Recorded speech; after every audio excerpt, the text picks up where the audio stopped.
Hello again. Today in the recording we'll be focusing on queues. We'll be covering the course queues of the data structure course. So queues are called first in first out, and we'll discover why in a while. So in queue they tell us that the order in which data comes, in which we manipulate data, is very important. So it's like stacks. We have an order, so it's an ordered ADT, abstract data type, and they give us an example. For example, when you have a queue, when you have object, when you have persons waiting on a queue, for example, to buy some food in a food store, so they should wait a queue. There's a line, there's an order. So how we define a queue? So a queue is an ordered list, and we say that the insertion, whenever one comes, if you are in a line, the later you come, you will be at the end of the queue. So it will be at the end, we call it rear, and the one that leave, it's the first one in the line, in the row, we call it a front. So we add from the back, from the rear, and we remove from the front. So for that, the first element who comes, the first element who was inserted in the queue, it will get removed. So for this, we will say it's a FIFO. It's first in, first out, and the last one that comes is the last one to get out. So it's called also a LILO.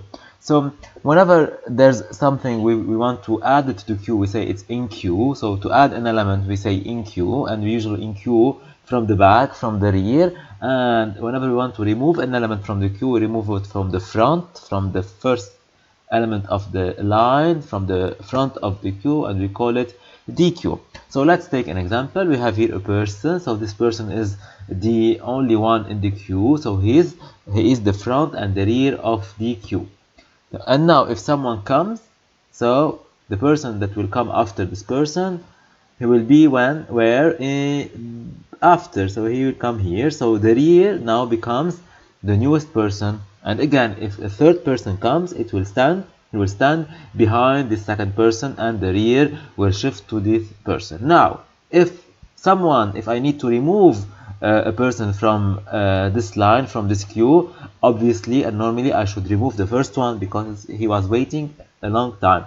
So forcibly I will remove the front person of the queue, the front element of the queue, and I will dequeue the front element.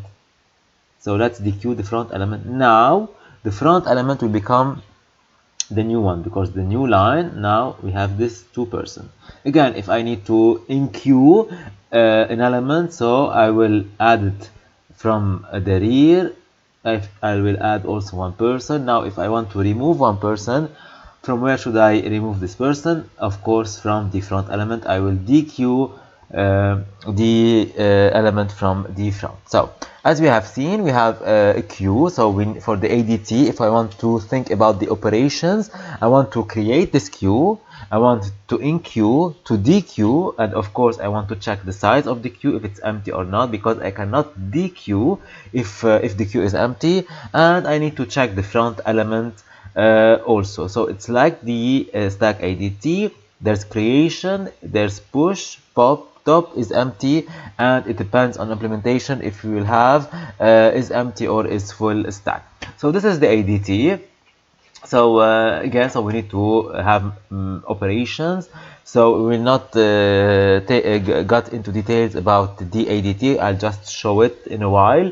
So we need to write a function called create queue to create an empty queue. So there's no person in line, and we have in queue to add someone to the rear of the queue, remove the queue to remove a person from the front to tell us that who's the person on the front of the queue size. We will not use it anymore, it's not in the ADT, and is empty queue to check whether the queue is empty, because we need it to check to dequeue and to check the front. So because if the queue is empty, we cannot dequeue, and we don't have a front.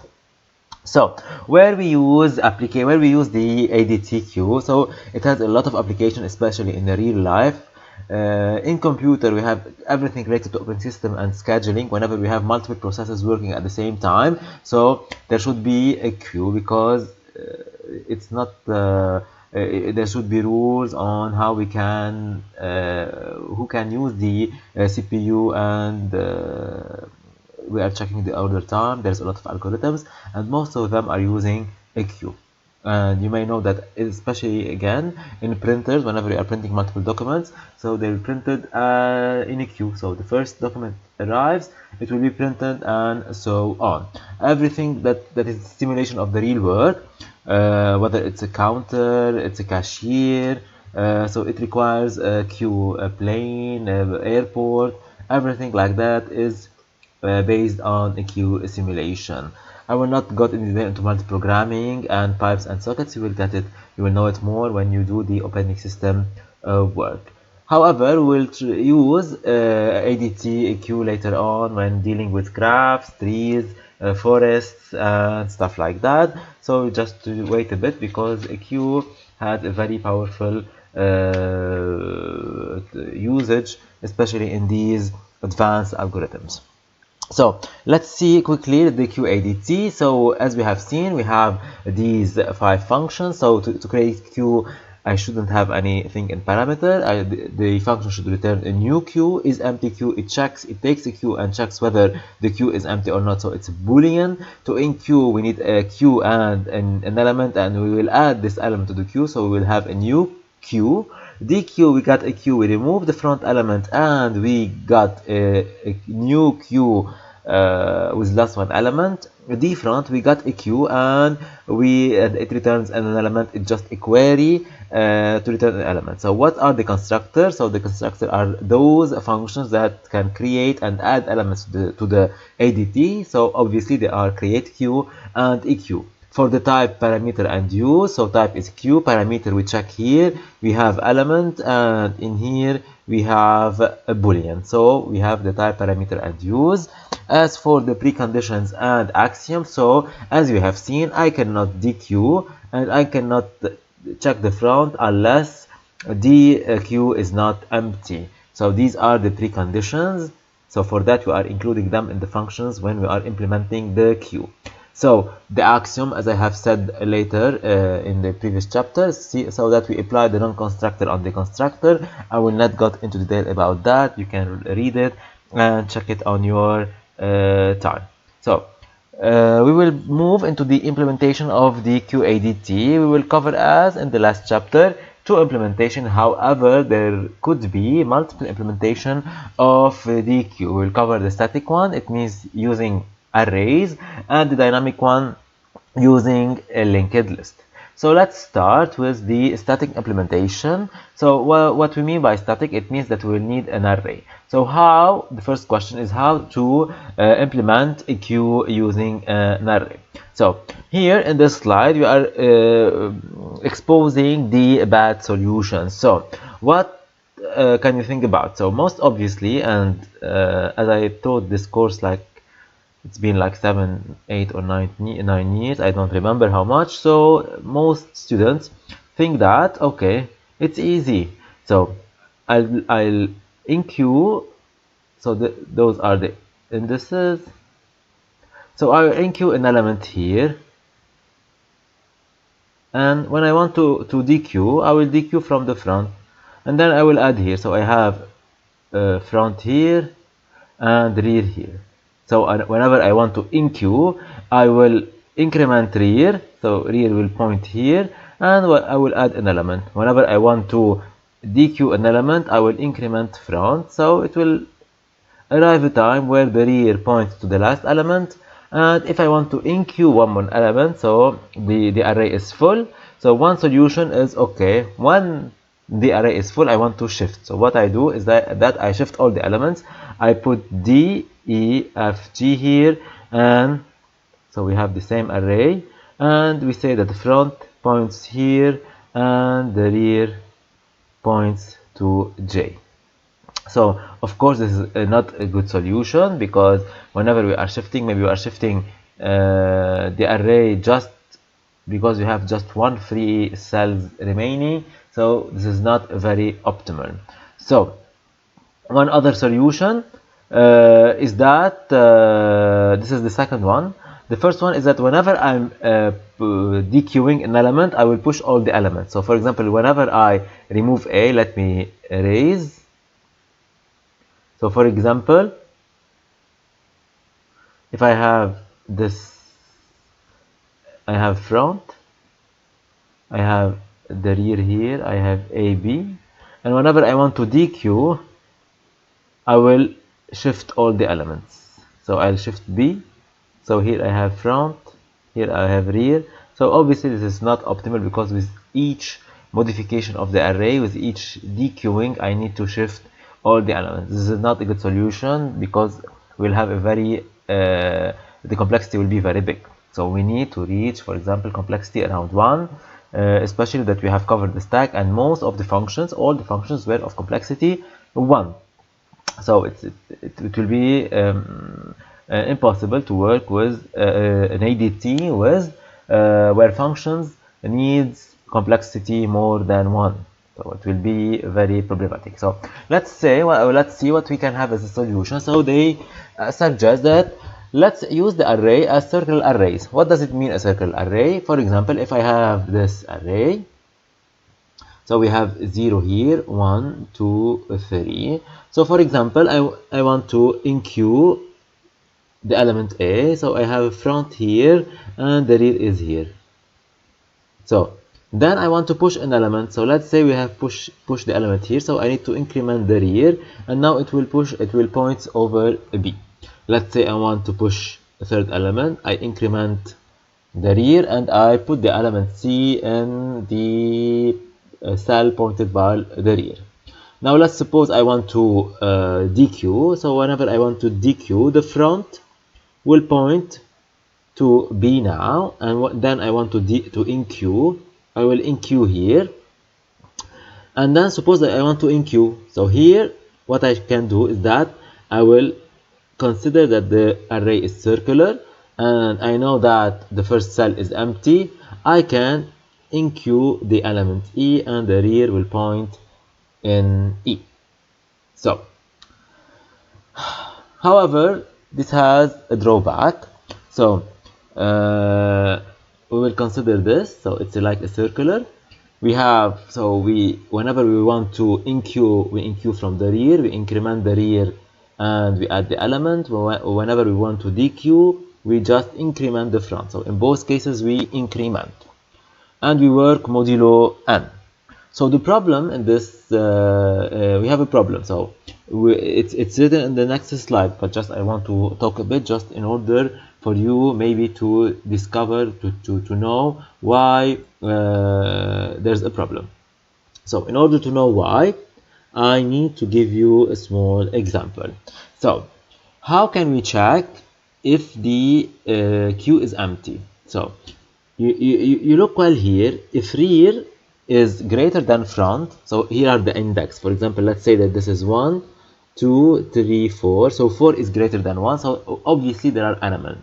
And if rear and front points to the same element, if rear it points here, it means that we have one element and the queue contains one element. So in order to say that the queue is empty, rear should point directly before front. So what does it mean a queue is empty? Queue empty, it means that the front is equal to rear plus 1. So this is to say that the queue is empty. Yes, and suppose that, and how can we know if the queue is full? So the queue is full if rear, so I have elements here, I have elements here, I have elements here, and I can have an element here. So how can we say that I have X here, axis all way? So again, the front, it will be equal to rear plus 1. So look at these two equations. In order to check if the queue is empty, we need to check whether front is equal to rear plus 1. And in order to check the queue is full, again, we have the same equation. We have to check whether a front is equal to rear plus 1. So this is not a good solution because we cannot differ whether the queue is empty or full. So this is it. This is the problem we cannot do. So in order to check whether full or empty, we need to change one of these equation, we need to change this equation. So for this, we need, so front and rear are in indices, like a pointers that points towards a cell, so I cannot change that. I can work with +1 and this stuff. For that, what we will do is that we will add a dummy cell. What does it mean, a dummy cell? It means that we have a cell here that will never be used. So whenever we want to say that the queue is empty, rear will point here. So whenever rear front is equal to rear +1, the queue is empty. And whenever rear is 2 cell behind front, it means that front is equal rear +2, it means that the queue is full. So if front is here and rear is here, it means that the queue is empty. If the front is here in this one and the rear is here, it means that all the queue is full. It means that the queue is full.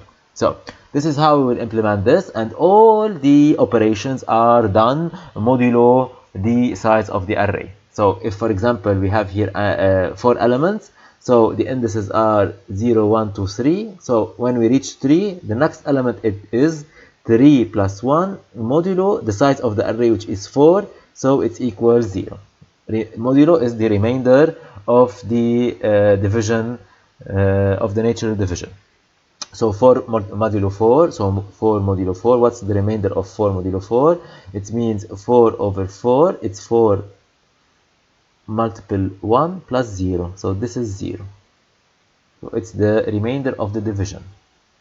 So let's implement this. So we define here an element. So element as in the start, it could be anything, a plane, a disease, a virus, corona, who knows. And we have the queue. So the queue, it's about an array of n element, and we need 2 integers, 2 pointers, 2 indices to point the front and the rear of the queue. So let's take an example and see it on the animation here. So here the operations, all the calculations are done modulo n, and here is equal to 4, so all modulo 4. So again, as we have seen, in order to say that the queue is empty, front should be equal to rear plus 1. So rear front is on index 1 and rear on index 0. Front is equal rear plus 1. So the queue is empty. Let's enqueue element A. How we enqueue and from where we enqueue? So usually we enqueue from the rear.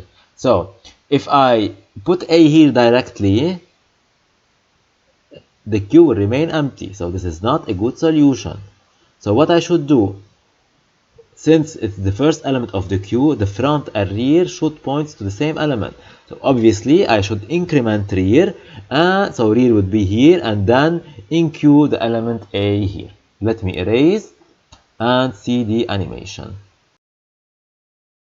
So front points to 1 and rear points to 0, and let's now enqueue A. So for enqueuing A, usually we enqueue from the back, so from the rear. So we increment rear, so now front and rear points to the same cell, and then we enqueue A. I want to dequeue, so from where we dequeue from the front, so we increment front, so now front points to the second cell, and the queue now becomes empty because front is equal to rear plus 1. So whenever I want to dequeue, I just need to increment the front plus 1. Let's enqueue now A. To enqueue, I need to increment the rear and then add the element A. So here it is. So rear and front are pointing to the same element, so the queue contains just one element, which is A. Now let's enqueue B. From where I enqueue B? I enqueue B from rear. So let's increment rear and add B. Let's enqueue C. I increment rear and add C. Look well here. So if I'm not mistaken, so front here is equal rear plus 2. So front, which is equal to 1, is equal to rear plus 2 modulo n. So in this case, the queue is empty, so I cannot no more enqueue D. So front here, excuse me, is equal to 2, and front is equal rear plus 2. So I cannot enqueue D because the queue is full. As you remember, we have a dummy cell here, and I cannot use it. So this is it. This is the animation, and now we'll move to the implementation. So here we find the q.h file. Here we have the type q.h. So the q.h usually is the same, but even if we use the other implementation, however, this one, the type q, it depends on the implementation. Here we are using an array. We can have this in the slides. Also, we will do later on a third implementation, again using arrays. So obviously these will remain the same, and the user just need to know this one. So he just need the prototype. He doesn't need to know how you have done the implementation. So whenever we say about ADT, and whenever we use ADT, we are not allowed to directly use this one. So when we are implementing, of course, we will need to access these fields, but however, the user who uses just the ADT, he doesn't know what kind of implementation you have used. He doesn't need to know, he doesn't have the right to access this field. So, and as we have seen, the functions are to create queue, to enqueue, dequeue, front is empty queue, and since we are using a static array, we need to check if the queue is full. So make sure that whenever we are enqueuing, we need a pointer to a queue, and for the front, we need a pointer to get the element. So the integers here are just boolean to say if it's possible to enqueue the queue to have a front, or the queue is empty or full. So in order to create a queue, and if we look back, there's a front, rear, and an array. So we need to initialize both these variables. So in array we cannot do nothing. As for the front and rear, we have chosen to increment to initialize front to 1 and rear to 0 in order to say that the queue is empty. What about enqueuing? So as I have said, we need a pointer to queue because we need to change the structure. So first, in order to enqueue, we need to be sure that the queue is not full. So we check first that if the queue is full, we return 0, and then we increment the rear in order to add the element e. So we increment the rear modulo n, because if we reach the element of index n minus 1, we will continue with index 0, and then we add the element in the cell pointed by rear, and I return 1. As for the dequeue, in order to dequeue, dequeue should not be empty. So if it's empty, it means that I cannot dequeue, and I return 0 and everything ends here. If I reach here, it means that the queue is not empty and there are elements. I can dequeue elements, and I dequeue from the front. And to dequeue, I just need to increment front, and all this is modulo n. So I have just removed an element and everything was okay, so I return 1. As for front, the front takes a normal queue, and I just check the first element. It's just a query function. It returns the front element in the element e. So in order to have front, the queue should not be empty. So if it's empty, it means that I need to return 0. So if it's not empty, it means there's an element. I'll put the element pointed by front, because the front element is pointed by front. I'll put it in E, and then I return 1. As for is empty and is full queue, so to check if it's empty, it means front equal rear plus 1, and the calculation should be done modulo n. However, to check if the queue is full, we check if front is equal to rear plus 2, and all is modulo n. So what about the complexities of our functions? So obviously there are no for, there are no loops, so just 1, 2, 3 instructions. So the complexity is all around 1. So what are the disadvantages of this implementation? Is that the size of the queue is already defined, so it's the size of the array, and we have the exception that, as in the stack, if we try to enqueue an element in a full queue, it's impossible. So this is the limitation. However, the performance is excellent.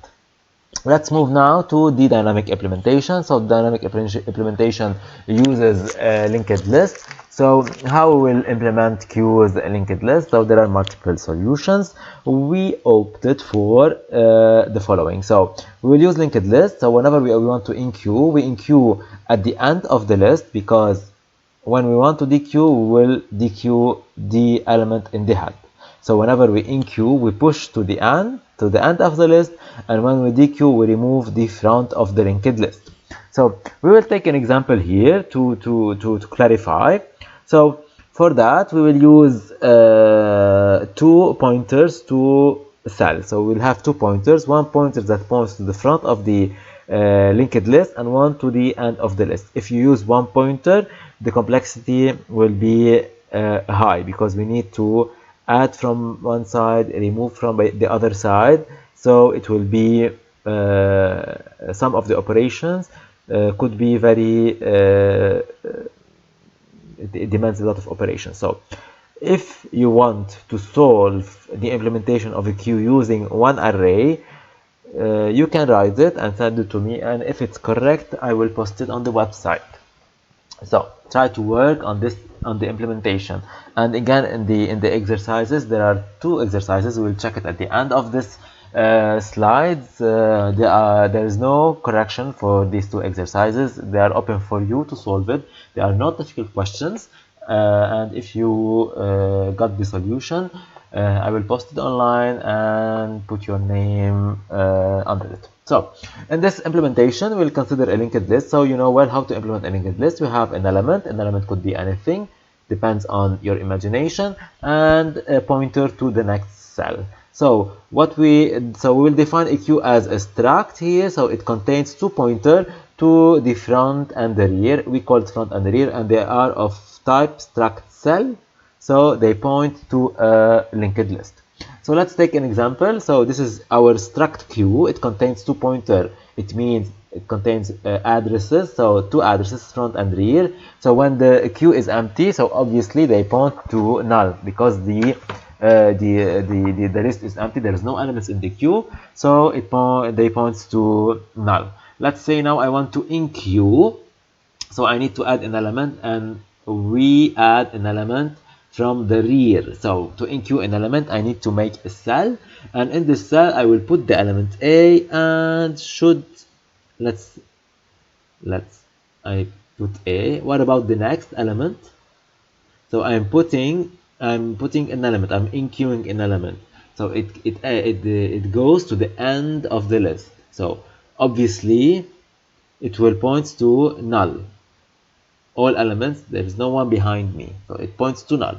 Now I need to work with the pointers rear and front. So we have an exception here. Whenever I'm enqueuing the first element, so obviously front and rear, so they will point to the element. Normally I enqueue from the rear, so normally I just manipulate the rear pointer. But we have an exception. Whenever we have an empty queue, the front and rear will point to the first element. If I now want to dequeue, so usually if I want to dequeue, I will remove myself and the next element will come. So who's next here? It's null. So, and I usually dequeue from where? I dequeue from the front. So usually I will manipulate the front pointer. So front will point to the next element, which is here, equal to null. I need to use a temporary pointer because I need to free the element. However, I free it again whenever the front element points to null. So we are in this situation. I have the front element, the one on the top of the queue, the line. We say front, there is no top, so there is no one behind me. So in this case also, whenever the front pointer points to null, the rear should also point to null. So here, if I remove, also the rear should point to null. Let's now repeat. So we have an empty queue, so both pointers point to null. Let's enqueue. We have now know how we do that. Let's enqueue B. It's very quick here. Huh? I want to enqueue B, so I need to make a cell, and usually it will come after the last element, which is the rear element. So whenever I want to create a new cell and contains B, how should I link it? So I go to rear, it points to the cell containing A. I will go to the next element, which is null, and I'll modify this and let it point to the new cell. What I should do now, I should modify the rear element, because now I have a new rear element which is equal to the new cell that I have just created. Let's dequeue. I dequeue from the front. So usually, as we have said, the front now should not point to A, should point to A arrow next, which is now it points to B, and I should remember that I must use a temporary pointer to free the element from the heap. So I think this is it. Let's see the implementation. So here we have create queue. In queue, the queue front end is empty. We don't have the is full queue. So what does it mean to create a queue? So I declare a queue, and in queue we have two elements, front and rear, and as we have seen, whenever the queue is empty, both these elements are equal to null, and I return a queue. What about in queue? So in order to enqueue an element, I need to create a cell. So in order to create a cell, I do malloc. I put here the struct cell. I do here the pointer. I put the pointer, and then I will see if temporary is equal to null or not. So if the heap is full, which is rare, I will return 0. It means that I couldn't create a new cell, and sorry, that I cannot enqueue. So whenever I'm here, you should always check this. You should always check. If you don't check it, it's considered wrong.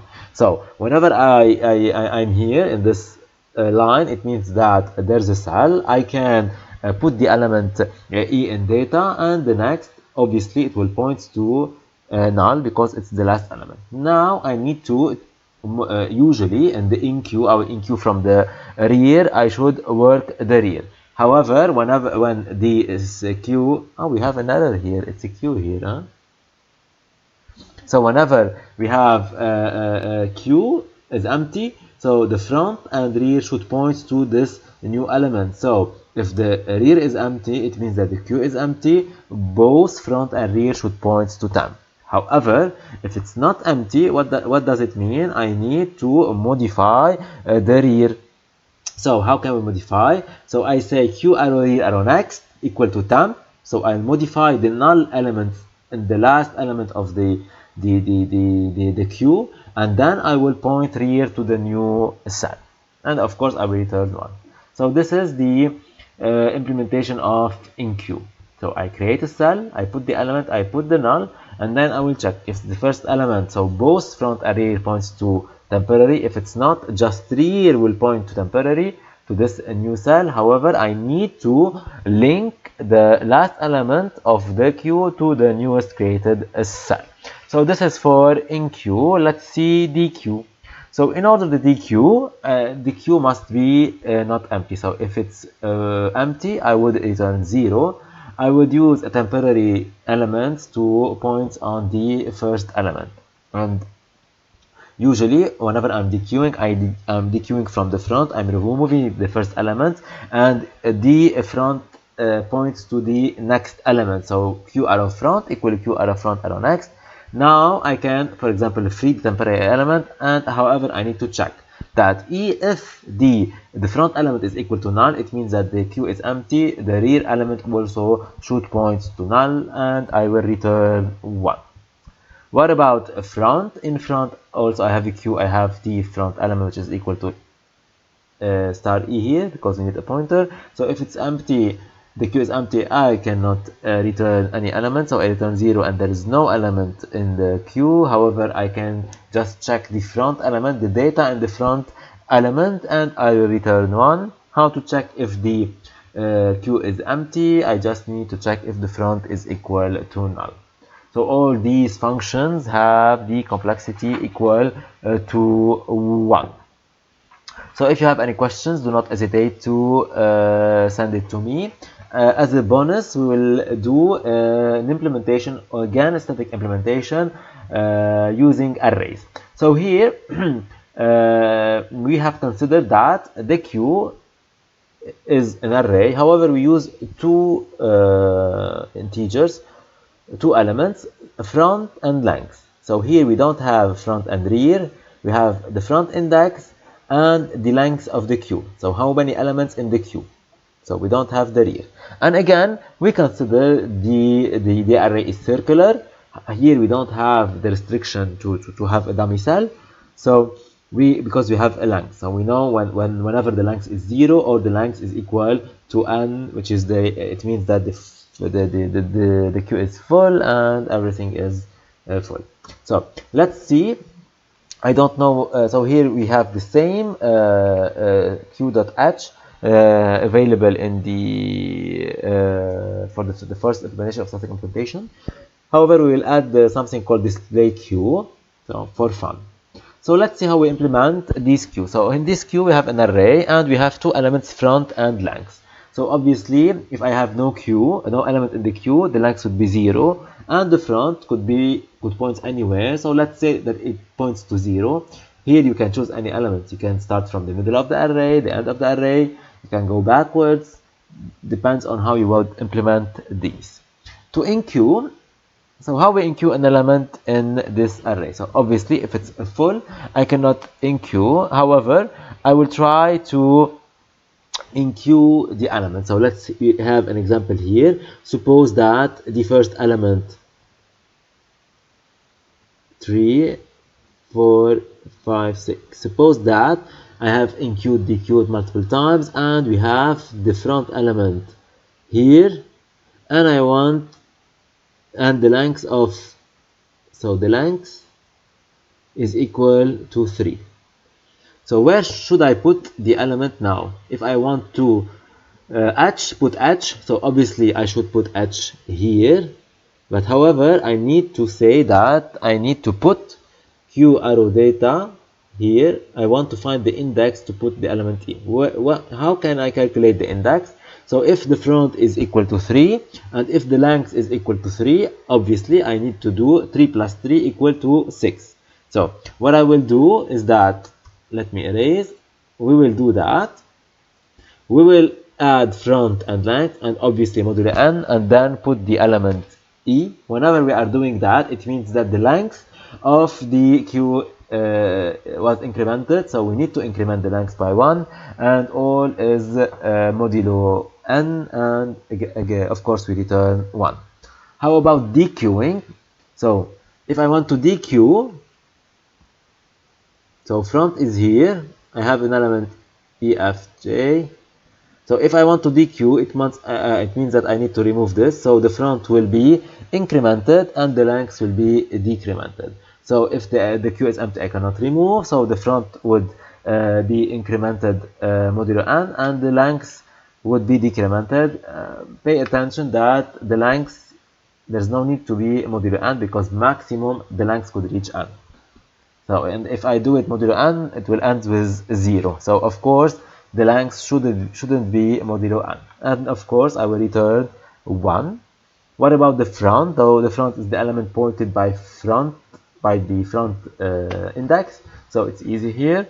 So it returns 1. For the is empty queue, it means the length is 0, and for the full queue, it means that the length is equal to n minus 1. For the print display, I need to loop, so it's easy.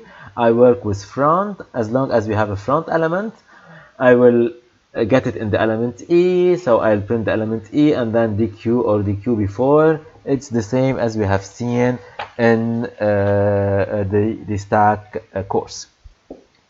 So let's see an example of an implementation. So it's just to check how we can use these functions. So the purpose is not about the question, it's about the usage.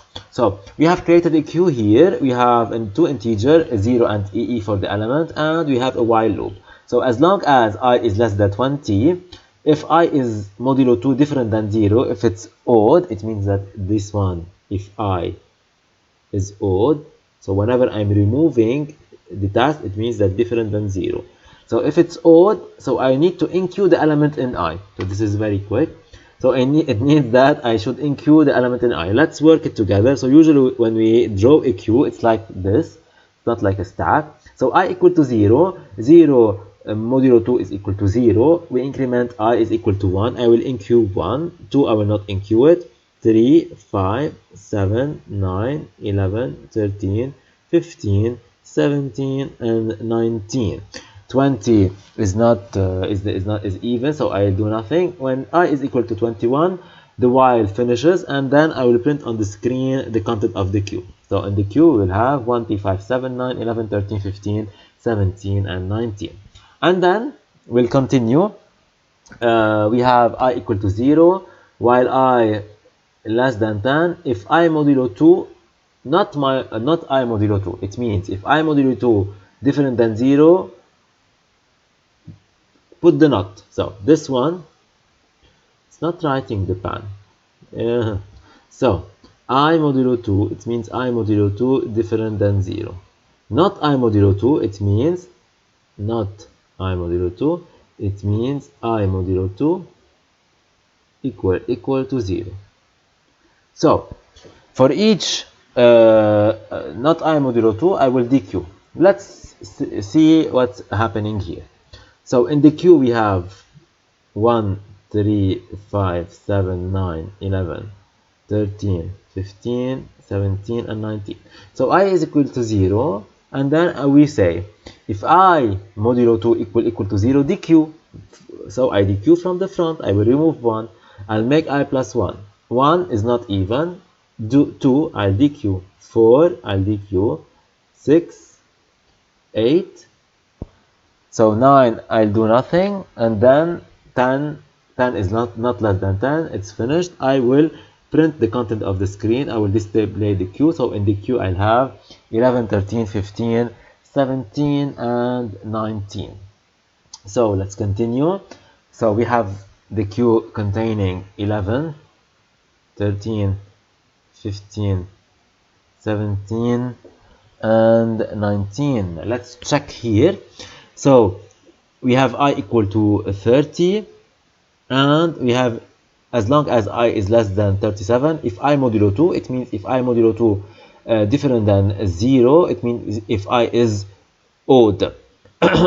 So 30, if I 30 is odd, no. I plus plus 31 is odd, 33, 35, 36 is even, 37 it's already out of the loop, and then we will display the queue. We will have it like this one, so everything is okay, and then we return 0 and the program finishes. So this is it for the Q course.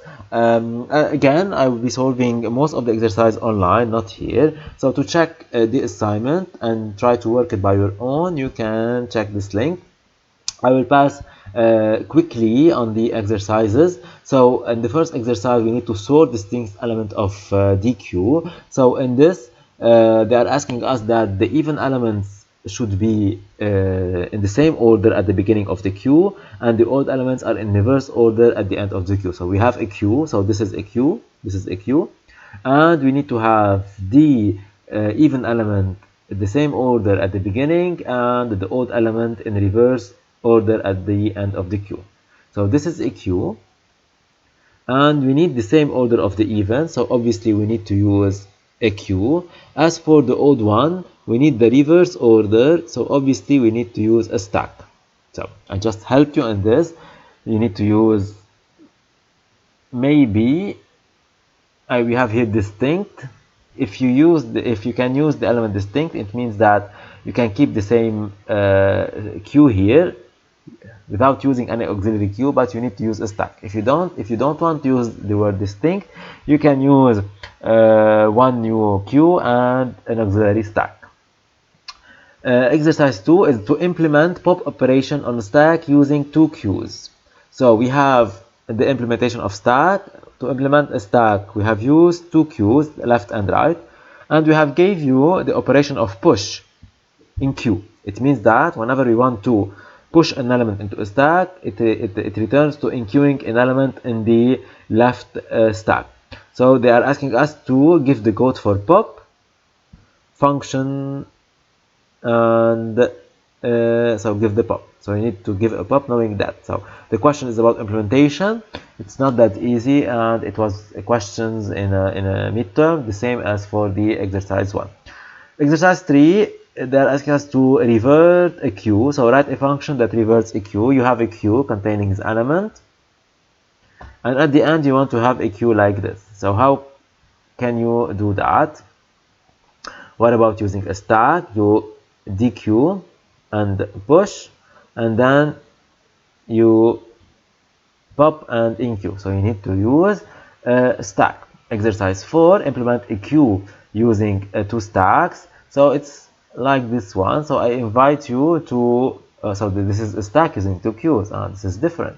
So you need to implement a queue using 2 stacks. If you have a queue, how can you implement enqueue, dequeue, front, and is empty queue using 2 stacks? This is a bit challenging. Moving all entries from a stack into a queue, you have a stack and you need to put all the elements in this queue. It's very easy. Moving all entries from a queue into a stack, this one also, if you have a queue and you want to push all the elements in a stack, it's very easy too. Stacking a stack on top of a reverse stack, again, one of the easiest examples. Reverse a queue using reverse a stack using a queue. You have a stack containing 1, 2, 3, and I want to reverse it. At the end, you will have the same stack with 3 to 1. So obviously, you need to use a queue. You take this one, you enqueue the elements, and then you push the elements. So this one also is easy. Exercise 9, write a function. It's about string processing using queue. It's very normal. You just need to read strings and check the patterns here. If there is semicolon, if there's the same, it's palindrome or stuff like that. It's an easy problem. Question 10 and 11, they are open for your submission. So they are implementation of queue that uses variable length queues. So if you know variable length queues, it means that whenever I'm declaring an array, I will not declaring it with a static size. So I will declare it with a pointer. I will try to use malloc or stuff like that. This is part 11, sorry. So here we use malloc because they are asking us. Here they are asking to double the size. So I declare a static array. Whenever the array is full, I need to double the size. And whenever I want to dequeue, I will have the length of the array. So here we have and. So I don't know what you will do about the doubling and halving, and I will keep it for you. This one is more interesting because you will use malloc, and I have so the muscled man here is covering the text, and you need to use realloc. So if you have taken in the first semester malloc and realloc, and if you didn't take realloc, make sure to check documentation about realloc. So realloc is about reallocating in memory an array. So if you have an array of size 10 and you want it more, you can realloc the same pointer. It points to the memory, but with a larger number of cells. So make sure to check it if you don't know it. And again, the first one who send me the solution, and if it's correct, I will post it in the links here, so we can check the links. In the links here, the solution is missing, so make sure to send it if you are interested. And exercise 12 is also a midterm question, so it's about queues. We have here multiple queues. It's subdivided into 2 parts, and it's very interesting to work it since it's a midterm question. As for the part 13, it's about we want to sort elements in a queue. It's very easy, and I advise you to work it by your own. As for 14, it's the same as the 13. So again, try to work it before checking the solution, either written or online. So this is it for now. If you have any questions, do not hesitate to send it to me. And most importantly, to work on yourself. And do not forget to subscribe to my channel and to hit the bell icon to turn on notification. And this is for now, and thanks for watching, and stay safe.